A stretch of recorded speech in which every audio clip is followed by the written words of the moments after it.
Hi everyone, welcome to our session. I'm Sotiris Sideris. I'm the data editor for the Center for Collaborative Investigative Journalism, or CCIJ, and for Reporters United. And Carolyn Thompson, my colleague at CCIJ and series editor. Today we will be talking about our current investigative series into gender-based violence by state actors in different African countries, and we will show you how to go from anecdote into a proper investigation. So this series started because we had an editor on our team who had seen that a lot of times the way that these topics get reported is very much through anecdotes. And this happens not only in Eastern and Southern Africa, where our series was focused, but in many parts of the world, because it's really difficult to report on gender-based violence. So a lot of people are really reluctant to talk. A lot of times there aren't any records that are formally recorded of the types of incidents that we're trying to investigate. And a lot of times people are really, really scared to give you any information at all. So we don't really know where to start. So often when we work with reporters, we get things like this. They get little tiny anecdotes of a bigger pattern, and they don't know how to follow through. So here, for example, there was one case that got a lot of attention in Zimbabwe about a child who was 14 years old and who was pregnant and a child marriage. And we knew that it was connected to a church that was affiliated with politicians. Another example here, and this is the story that we're going to talk about in Eswatini. So we hear lots and lots of stories of sexual violence and different crimes related to gender-based violence. And there's not a lot of reporting about why. There's a lot of reporting about these very sensational incidents. As well, in Ethiopia, we were hearing reports about anecdotes of people who had experienced rape by soldiers. And so what we try to do is really move from this kind of anecdotal stories that the reporters are hearing and show them how to take that into a pattern, into a report, an investigation about a system. And that's why our series was about state actors. What we want to look at is who ultimately is accountable, who can we hold responsible. And the best way to do that is to understand the patterns that are happening. So we're going to take you through an example of the work that we did in Eswatini to try to move from these anecdotes into a systemic problem and understand where the causes really are at root. So the first step that we do when we're doing this work is we talk to the journalist. We have a big meeting with our data team, with Sotiris, and with the editor who's working with the reporter who is based in the country that we're working on. And we talk about what are all the possible data sources that might exist. And what that means is documents, is numbers, any sort of information that is existing anywhere. It might mean photos, it might mean videos. So in the case of Eswatini, we looked at things like when somebody experiences such a crime, what do they do? Do they go to the police? Do they go to the hospital? Would there be any records that exist? And one of the things we found was court records. So we heard of all these cases that had gone into the court system. So we tried to find court records that might actually match and help us see patterns in what was happening in the courts. And we did that through just some Google searches, and we were very lucky in this case because we found this. We found this, which is the actual platform that the state of Eswatini uses. Of course, it's an NGO that publishes this information. It's the platform of the High Court of Eswatini, where this NGO uploads all the court documents of the country, of the High Court of the country. As you can see, we are going back in time to 1970s until today. They upload new cases each day, and what we ended up with, as you can see there, is more than 4,500 court documents in PDF format. So we had to deal with that. And of course, we scraped the website, both for the documents as well as for all the other information that come together with each document. This is how a court document looks, which is not always great because some of them are not always OCR'd, so they are not machine readable, and that means that you cannot really search and select text from these documents. When we acquired everything, when we collected everything, we had to look into these documents about specific keywords that are related to gender-based violence, right? So we managed to do that by uploading back all our documents to Google Pinpoint, which is a service by Google to allow you to search into documents, many documents at the same time. As you can see, we use the word rape as well as sexual assault and domestic violence. And from the 4,000 documents, we ended up with around 300 documents mentioning the word rape, which is a huge narrowing down to what we wanted to really find out. And we also used OCR technology and machine learning to OCR the documents that were not machine readable. And we used Amazon Textract to do that work. Now, the next thing we had to think about was what information do we actually need to get from these thousands of PDF documents that are court judgments? Because what we're trying to do is prove that there's a pattern that's happening and figure out what is actually going on within that pattern. So we decided to design a data method that would match the information that we needed to find. So in every one of these court documents, which were all judgments, so they were a final decision at the end of a case. It might have been an appeal, it might have been a bail hearing, it might have been a guilty verdict. There was always a decision. There was always some information about what the crime was, who the perpetrator was, who the victim was, and there was always some basic information, let's say case number, the date that it went to the court, the date that it came out. So what we did was we worked together to think about what questions do we need to answer, and then how can we build a data set out of these very complicated court documents in order to be able to answer those questions. So we decided to gather things like age of the victim. Were they underage? Were they of majority? Gender of the victim, gender of the perpetrator, relationship of the victim to the perpetrator, if we could find that out. Yeah. So we had all these questions, and we had all these documents. One way to go through these documents and these questions is to start reading these documents, right? No, because it takes so long, and we want to speed things up. So we decided to use the methodology that Caroline talked about and developed, actually, and feed it into ChatGPT-4 and let it do the work.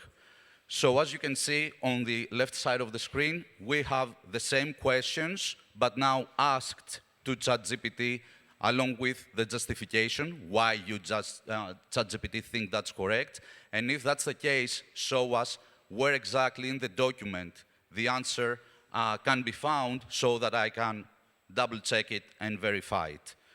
That prompt, GPT prompt, is around 7 pages long. But ChatGPT comes with mostly challenges when it comes to the quality of data. This is me talking with ChatGPT after reviewing one of the documents manually because we were interested to see what the sentence was in the lower court and what happened after the same case was tried in the higher court.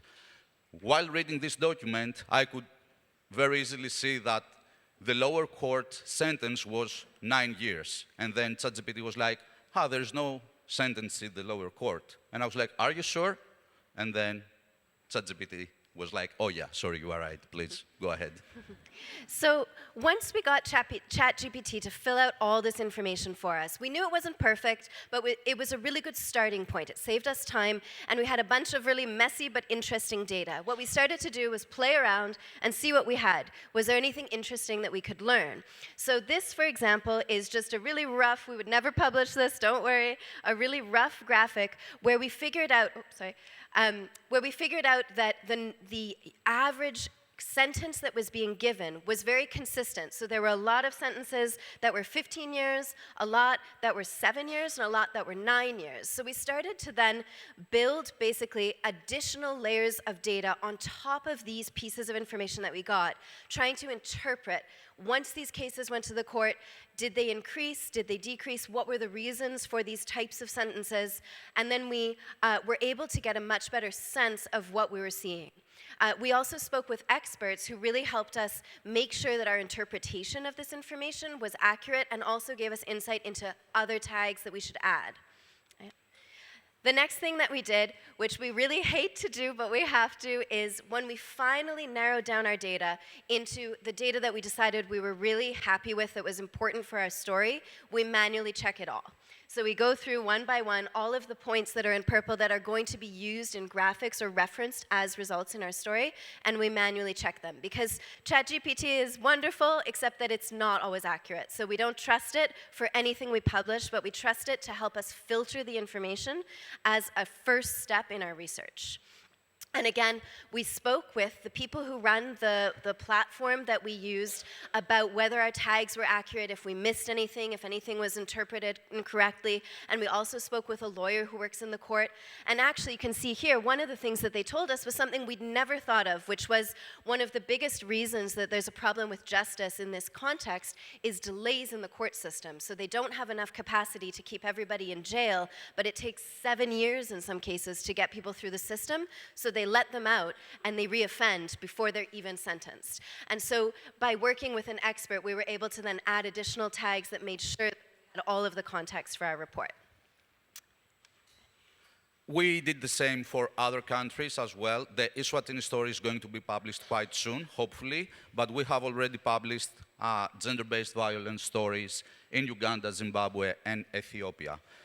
This story is about men wearing dreadlocks in Uganda. Please go ahead. So this one, actually, we love this story because it was such a unique perspective on gender-based violence, and it was about police targeting. So in Uganda, and in fact, in many countries, men who have dreadlocks experience police targeting because they're affiliated with criminality. Even if they're not criminals, they're doing nothing, but they get swept up on the street.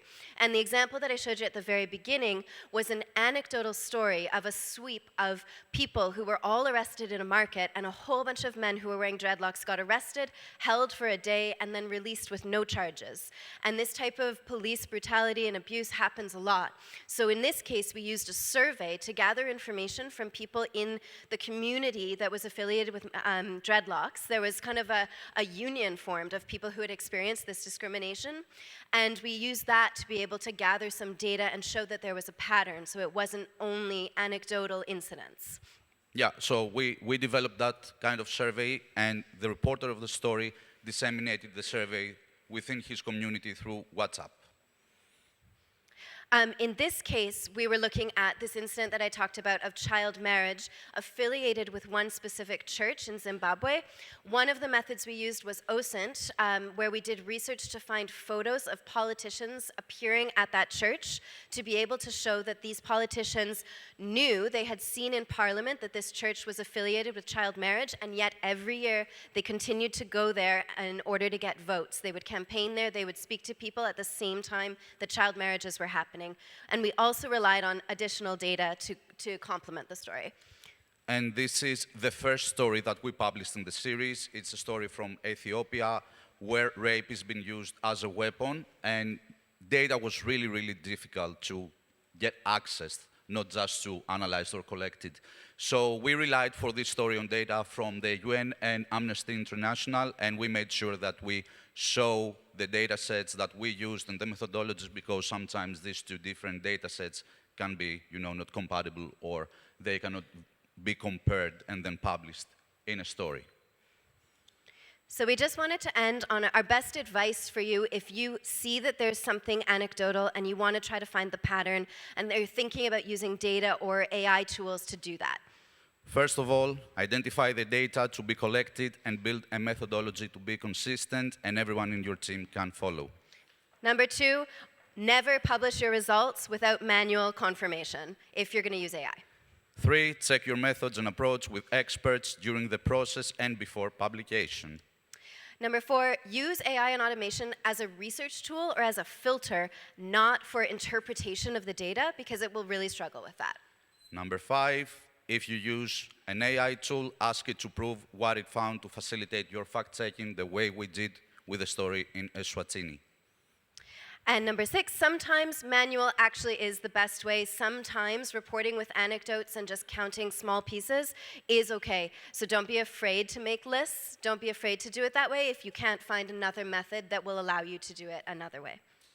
Often, or I would say always, your assumptions based on an anecdote are not accurate when you see the pattern. Question yourself and your interpretation of the data. And number 8, make sure that if you are going to do this type of work, publish your methods and your findings for transparency, especially if you're using AI. It's really important that people know that. Thank you so much.